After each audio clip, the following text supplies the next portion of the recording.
Okay, you said yes to emceeing and now you have no idea what you're supposed to do. And I'm sure you're wondering, what am I even responsible for?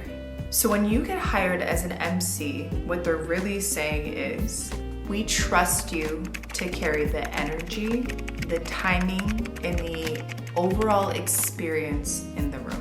And that's not something that's small. It might be easy when you see somebody up there smiling and moving across the stage and they look really great and they look confident, but there's some real skill into what it takes, and it's real. First things first, you need to remember, as the MC, I know you're up there on stage, I know you look good, I know you look awesome, I know you look amazing, but guess what? You are not the star of the show.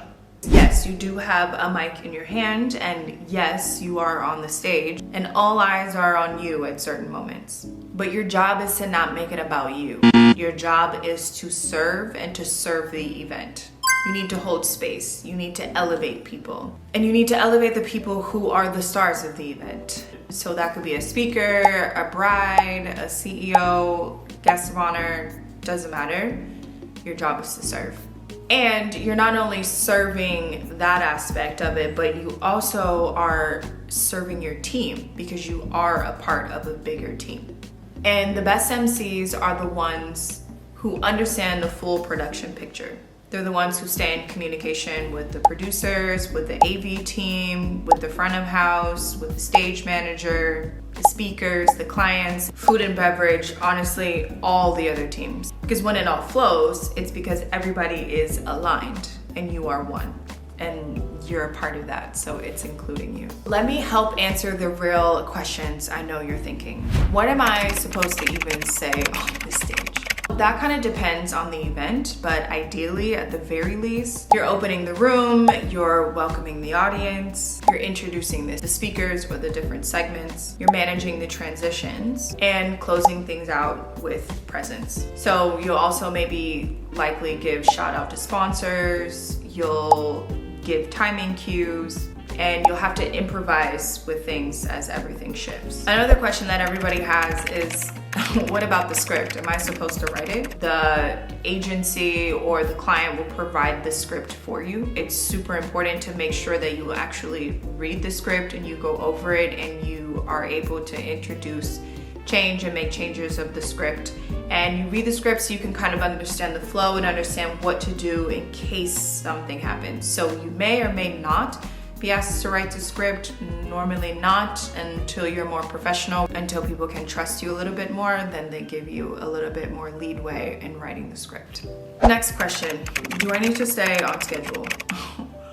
100% absolutely, you need to stay on the schedule. You are the literal heartbeat of the event. And you're also coordinating with all the other teams for time management. So if something goes long, you need to learn how to adjust.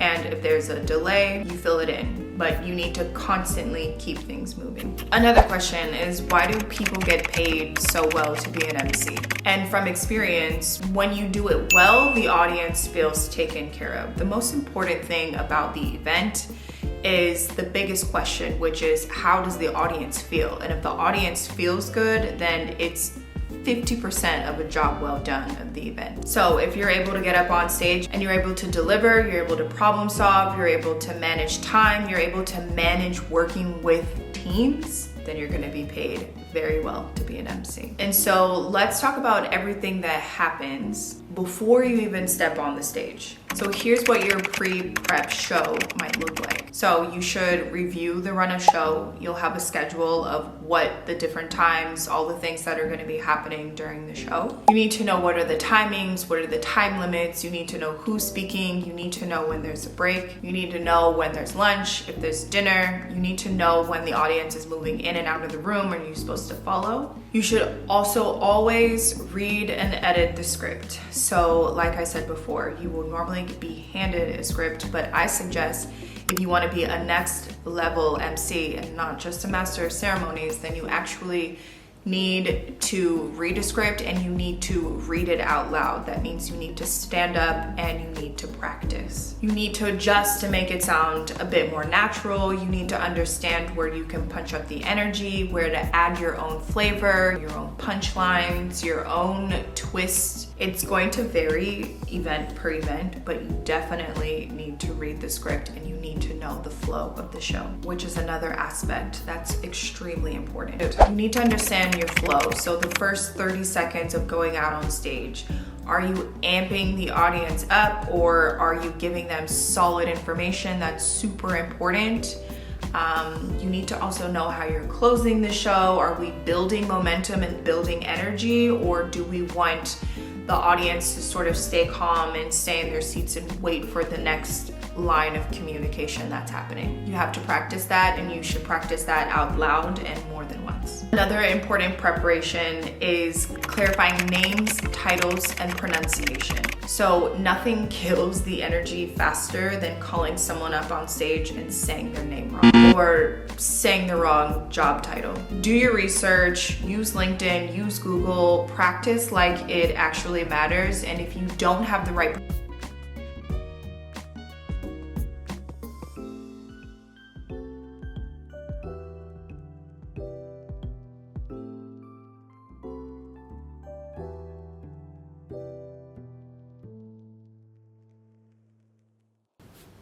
Another aspect of pre-preparation is that you're going to have to check your tech. So you're gonna have to do mic check, you're going to have to do sound check. You need to know about the slides and the cues. It's really important to understand who is running what and to check where your cues are coming from. So for instance, let's say that a speaker is ending and there's a video coming in before you're actually coming in on stage. You should know who that person is who's turning on the video. You should have already seen the video, so you should have already known at what point it's your time to enter the stage.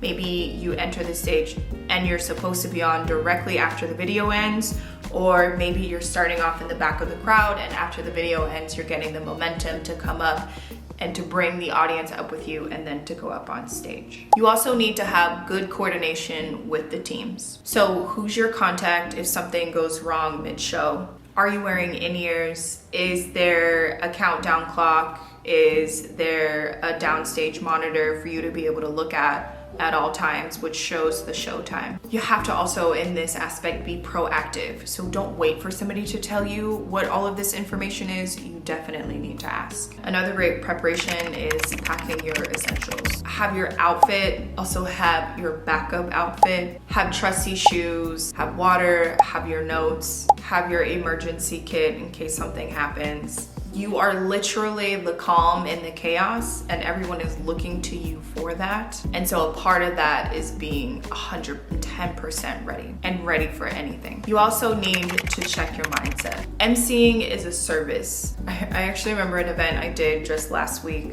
I was the MC for a gala, and it was an award ceremony. So I was the one who was announcing everyone to come up on stage and to also give them the award and walk them through kind of what was happening as they were also eating and celebrating dinner at the same time. And so maybe about 10 minutes before we had to go on stage, they actually had to switch and change the lineup of who was coming up on stage when. It happens in events. There's always last minute cancellations for people who can't make it, or just things that we just need to change. And so one great way that was a nice way to problem solve was that I was very happy that I had all of my cue cards already ready to go. And so when it was time to interchange and intermix, I had everyone's pronunciation still available on my card, and it was not so stressful in terms of changing who was going first to come up to get the award, who was coming second, who was coming third. So you just want to make sure that your pre-prep is super pre-prepped. You really cannot rely on anyone else for your pre-prep. You need to know what you need to know. And in that situation, it was great and it was awesome until 10 minutes before I have to go on stage. I'm not freaking out. So it's super, super important that you realize that you are on the stage and you represent something, and you never want to doubt yourself and lose that credibility of communication. You are the master of communications. It's why I say you're the master of the communication and not the master of ceremony. If you can put all of the effort into making sure that the audience and that the client trusts you, you will just automatically have that leadership that people are going to be looking for on the stage. It's a lot of responsibility, but when it's done well, it's one of the most fulfilling jobs that I've ever done, and it's why I love the work that I do. And also, when you do this well, you just make the job of the entire team so much easier, and it makes everybody more pleasant to work with. And when you help the event shine, just people, honestly, they just remember that. But that is how you get booked. Being booked is all about trust. If somebody can trust you to handle the stage, to handle the pressure, to handle all the things that could or could not happen, that they can trust you to show up on time, to make sure that you're there, available, and ready to go, you will get booked time and time again. And this is how you start getting paid real money to do what you love. So if you're still here, you already know that this is not about just taking the stage with a mic. This is an art and this is a craft. And if you're ready to take this seriously, then you should subscribe right now. We are building something real here, and I want you on this journey with me. Look, I started this journey 2 years ago, and there were so many things that I learned along the way that I wish somebody had told me a long time ago. But that's the nature of the game, especially the nature of the game in this profession. There isn't a course, there isn't a class, there isn't some sort of degree or certificate as to MC quote unquote training. It's not something that's going to give you a handed job in this. You have to learn by trial and error. And I'm gonna give you all the tips that I wish somebody would have given me so that you don't have to fail. You can just go in and go for the kill. In the next video, I'm gonna talk to you about nerves, because look, even I get nervous, and honestly, some of the best speakers in the world, they'll also tell you that they get nervous too. But I've built a pre-show ritual that grounds me every single time. And I'm gonna walk you through it step by step. Thanks guys for tuning in to Next Level MC. Don't forget to like, comment, and subscribe. And let me know in the comments what you think about these tips, what you think about these tricks. And if you are an MC and there's some things that you want to share with other people so that they can learn about being an MC too, drop it below. Thanks guys.